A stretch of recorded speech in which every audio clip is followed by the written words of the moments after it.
La oposición es la suerte que le toca a todos aquellos a quienes emplea Dios para que prediquen verdades aplicables, especialmente a su época.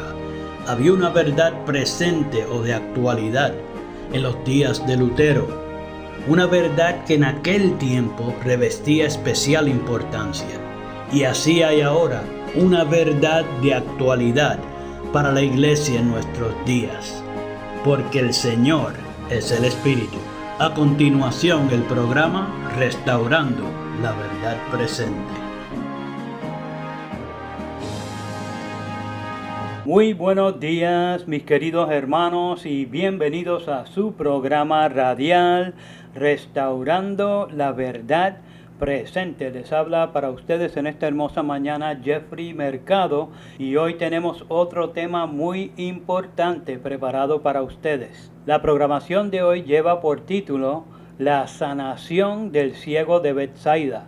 Pero antes de entrar en ese precioso tema, vamos a pasar como de costumbre al trono de la gracia para comenzar este tema con la autoridad del cielo. Así que mis queridos hermanos, en estos momentos oramos. Padre Santo y Padre Bueno, alabado y enaltecido sea tu santo y precioso nombre, ahora y siempre. Jehová de los ejércitos, ayúdanos a crecer a la altura del mismo en nuestro carácter. Te damos gracias, Padre, porque para siempre es tu misericordia.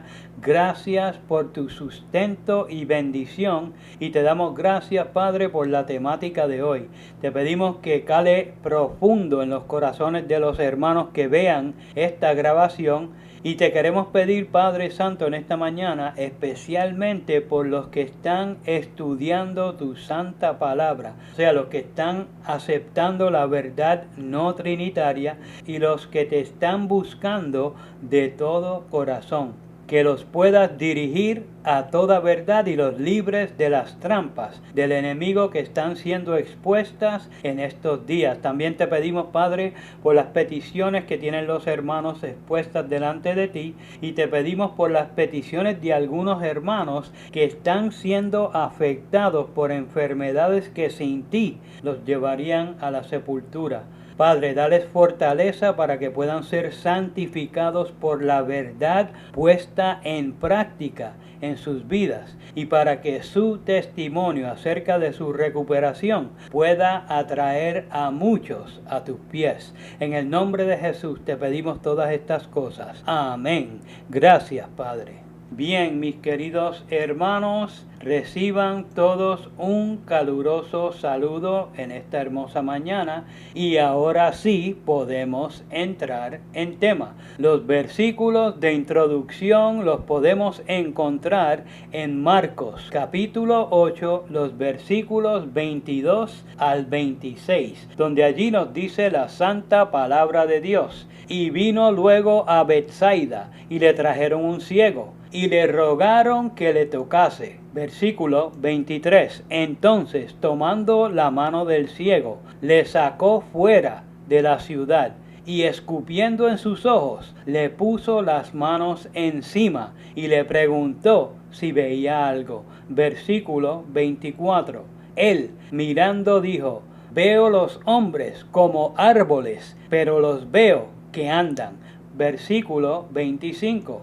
Luego le puso otra vez las manos sobre los ojos, y le hizo que mirase, y fue restablecido, y vio de lejos y claramente a todos. Versículo 26. Y lo envió a su casa diciendo: no entres en la aldea, ni lo digas a nadie en la aldea.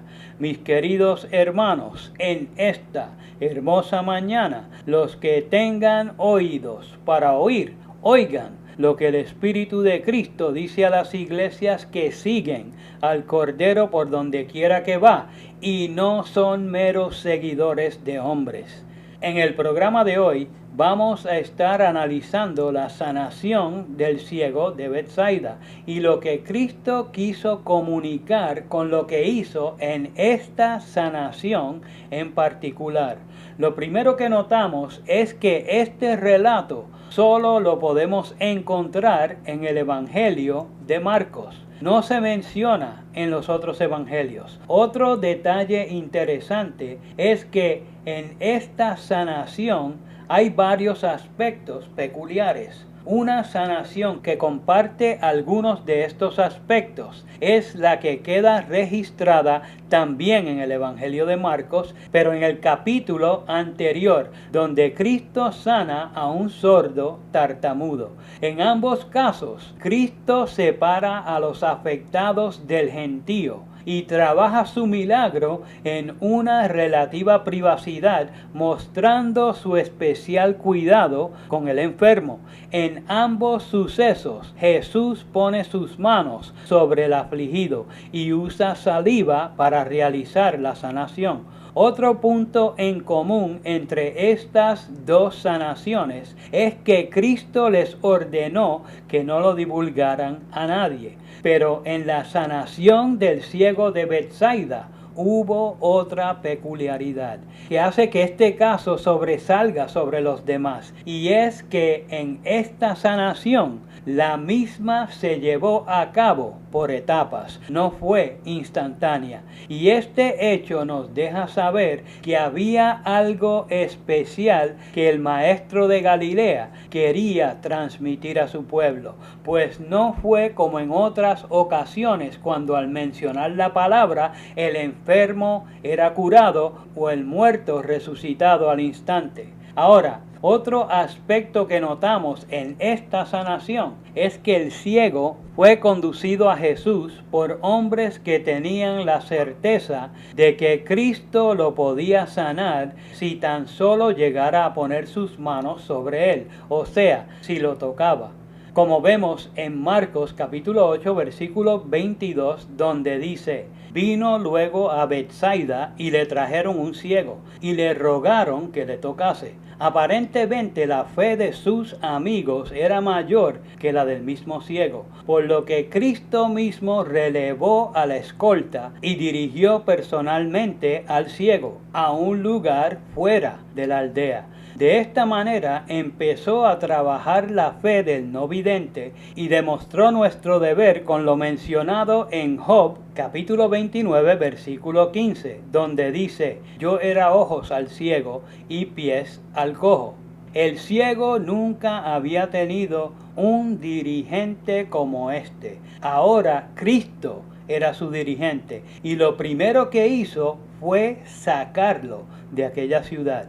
En Mateo capítulo 11 versículos 20 y 21 se nos dice: entonces comenzó a reconvenir a las ciudades en las cuales había hecho muchos de sus milagros, porque no se habían arrepentido, diciendo, versículo 21, ay de ti, Corazín, ay de ti, Betsaida, porque si en Tiro y en Sidón se hubieran hecho los milagros que han sido hechos en vosotras, tiempo ha que se hubieran arrepentido en cilicio y en ceniza. Esa ciudad ya no merecía más de sus milagros, pues había desperdiciado lo que había sido hecho en ella, pues no tenían fe en el médico de los médicos. Si Cristo solo hubiera querido estar a solas con el ciego, lo podía haber llevado a una choza en la aldea o a otro lugar, pero su interés era sacarlo de aquel lugar. Y esto lo podemos ver en su instrucción final después de la curación, cuando le dijo lo que encontramos registrado en Marcos capítulo 8 versículo 26. Y lo envió a su casa diciendo: no entres en la aldea, ni lo digas a nadie en la aldea. Esto demuestra que los habitantes de Betsaida ya no eran considerados dignos de presenciar otro milagro ni de escuchar el testimonio del sanado. Cuando la luz del cielo es menospreciada y los hombres no proceden al arrepentimiento, su candelero es removido. Como vemos en Apocalipsis capítulo 2 versículo 5, donde dice: recuerda por tanto de dónde has caído y arrepiéntete y haz las primeras obras, pues si no, vendré pronto a ti y quitaré tu candelero de su lugar, si no te hubieres arrepentido. Pero Cristo deseaba ser una bendición para aquel ciego y los suyos, y para todos los que prestaran oído a su historia. Examinemos ahora el milagro. Después de haberlo removido de Betsaida, Cristo se dedicó a su especialidad, la cual él mismo leyó del libro de Isaías en la ocasión que estuvo en Nazaret, como vemos en Lucas capítulo 4 versículo 18, donde nos dice: el Espíritu del Señor está sobre mí, por cuanto me ha ungido para dar buenas nuevas a los pobres, me ha enviado a sanar a los quebrantados de corazón, a pregonar libertad a los cautivos y vista a los ciegos, a poner en libertad a los oprimidos. Alabado sea su santo y precioso nombre. No había otro anhelo en el corazón del Maestro, pero no lo podía hacer en el hombre si éste no ejercía su fe. Para los que así lo hicieron, fue la experiencia largamente esperada. Y ahora viene lo interesante, mis queridos hermanos. Jesús no obró como en otras ocasiones anteriores, como cuando sanó al ciego de nacimiento, como queda registrado en Juan, capítulo 9, versículos 5 al 7, donde allí nos dice la santa palabra: entre tanto que estoy en el mundo, luz soy del mundo. Versículo 6. Dicho esto, escupió en tierra e hizo lodo con saliva y untó con el lodo los ojos del ciego. Versículo 7. Y le dijo: ve a lavarte en el estanque de Siloé, que traducido es enviado. Fue entonces y se lavó y regresó viendo. Gloria y honra a su santo nombre. El lodo hecho con saliva no sanó al ciego, sino la fe demostrada al seguir las instrucciones del oculista divino. En algunos casos de ceguera, los párpados se pegan uno al otro, y a lo mejor por eso Cristo usó, en el caso registrado en Juan, el lodo hecho con saliva para separarlos. Y en el caso registrado en el Evangelio de Marcos, encontramos que Jesús le escupe los ojos, probablemente para despegar los párpados, pues no era necesario un milagro para separar los párpados, sino para recibir la vista. Y por eso dice la Escritura en Marcos capítulo 8, versículo 23, y escupiendo en sus ojos, le puso las manos encima y le preguntó si veía algo. El toque del Maestro es el que sana. Pero en este relato vemos algo muy distinto. En Marcos capítulo 8, versículo 24 se nos dice: él, refiriéndose al ciego, mirando dijo: veo los hombres como árboles, pero los veo que andan. Este versículo no es comúnmente comprendido por todos. Algunos piensan que sencillamente no veía bien, o sea, que veía borrosamente. Pero el contexto de ver hombres como árboles es que los veía literalmente como gigantes o grandes como los árboles. Qué extraño, ¿se le habrá ido la mano al oculista divino? ¿Le habrá provisto al ciego demasiada energía divina? ¿Lo habrá hecho un súper con la habilidad de ver las cosas agrandadas? ¿O sería un error de parte del Divino Maestro? Pues mis queridos hermanos, Cristo no hace las cosas por carambolas o experimentando. Todo lo que Jesús, alabado sea su nombre, efectúa, tiene un propósito específico y es perfecto. A su obra le acompaña una lección objetiva con mucha profundidad. comentando sobre Marcos capítulo 8, versículo 24, donde se menciona los hombres como árboles. El comentario bíblico adventista nos dice: este es el único caso registrado en el cual Jesús realizó una curación en dos etapas. No hay una razón aparente para el empleo de este método en este caso. Sin embargo, debiera advertirse que cuando el hombre recuperó parcialmente la visión, aumentó su fe y estuvo dispuesto a creer que Jesús podía restaurarlo completamente. Mis queridos hermanos, esa cita la pueden encontrar en el comentario bíblico adventista, el tomo 5, las páginas 615 y 616. Pues es cierto, obviamente la fe del hombre que antes había sido ciego se disparó y creyó que podía ser restablecido totalmente por el oculista divino. Pero, ¿por qué fue sanado por etapas? Pues había una importante lección, mis queridos hermanos, que Cristo quería comunicar a través de las edades. Pues Él no hace remiendos y mucho menos porquerías. Cristo pensó en su iglesia y los problemas que tendría. Bien sabía que muchos de sus profesos seguidores tendrían un problema similar al del ciego de Betsaida, pero con su vista espiritual. Especialmente la iglesia representada por la Odisea, la última de las 7 iglesias. La sierva del Señor nos da un ejemplo que podrías utilizar como una perfecta definición de hermanos y hermanas que actualmente ven a los hombres que andan como árboles. Y ella nos dice: el gran peligro para nuestros hermanos ha sido el de depender de los hombres y hacer de la carne su brazo. Los que no han tenido el hábito de escudriñar la Biblia por sí mismos o de pesar la evidencia, tienen confianza en los hombres prominentes y aceptan las decisiones que ellos hacen. Y así muchos rechazan precisamente los mensajes que Dios envía a su pueblo. Si esos hermanos prominentes no los aceptan. Mis queridos hermanos, esa cita la pueden encontrar en Testimonios para los Ministros, la página 106, el párrafo 4. Esta es una descripción exacta de lo que está ocurriendo hoy en todos los ámbitos, tanto en la corporación Omega como en los grupos de sostén propio, tanto en los grupos trinitarios como en los grupos no trinitarios. Si el mensaje que Dios ha dado no cuadra con el crocoroco que sea, me refiero al dirigente que sea, del grupo que sea o de la fanaticada que sea, no es aceptado.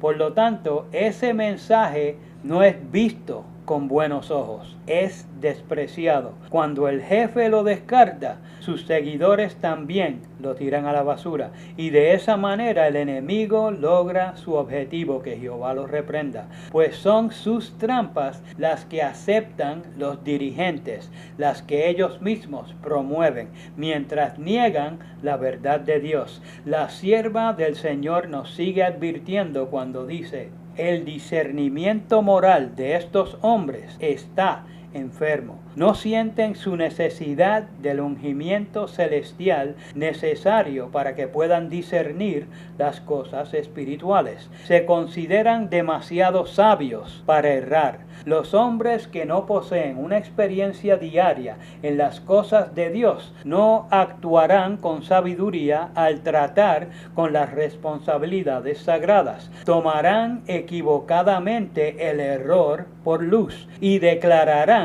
que el error especioso es luz. Tomarán equivocadamente los fantasmas por cosas reales y las cosas reales por fantasmas, y llamarán a un mundo un átomo y a un átomo un mundo.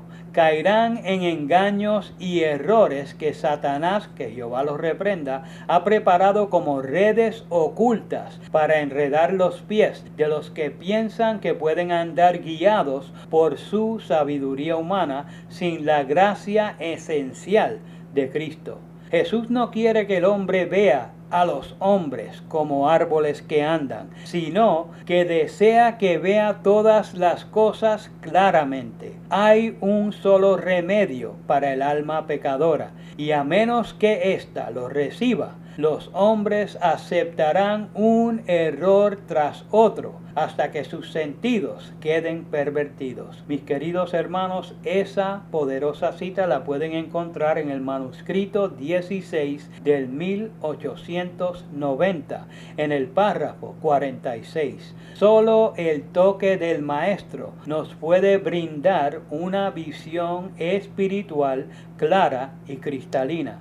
¿Por qué será que todavía hay una gran cantidad de hermanos que se aferran al brazo de carne y no totalmente en Dios? Pues hoy día hay un sinnúmero de supuestas verdades que se están fomentando entre la hermandad, como si fuera parte de la verdad presente o parte del mensaje adventista. Y los hermanos y hermanas hablan con una seguridad en lo que están presentando, como si fuera la verdad de Dios, pero desconocen que la verdad es de Dios y no es su opinión, tergiversación o mala interpretación. Hablando al respecto, la sierva del Señor nos sigue diciendo: cuando estemos unidos con el vínculo de unión por el cual Cristo oró, terminará esta larga controversia que ha sido fomentada por los agentes satánicos, y no veremos a hombres que tracen planes de acuerdo con las normas del mundo, porque no tienen visión espiritual para discernir las cosas espirituales. Ven ahora a los hombres como árboles que caminan y necesitan el toque divino para ver como Dios ve y obrar como Dios obró.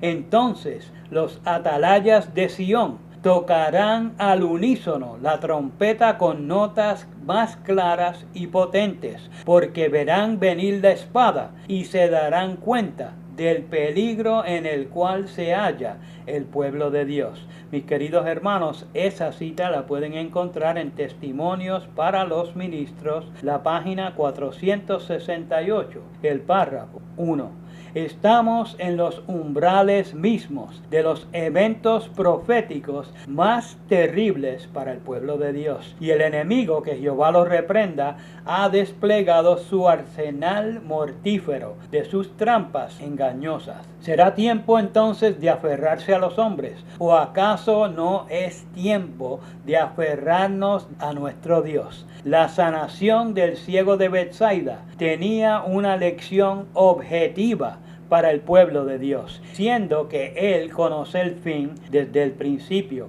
y sabía el grado de apostasía que alcanzaría su profeso pueblo.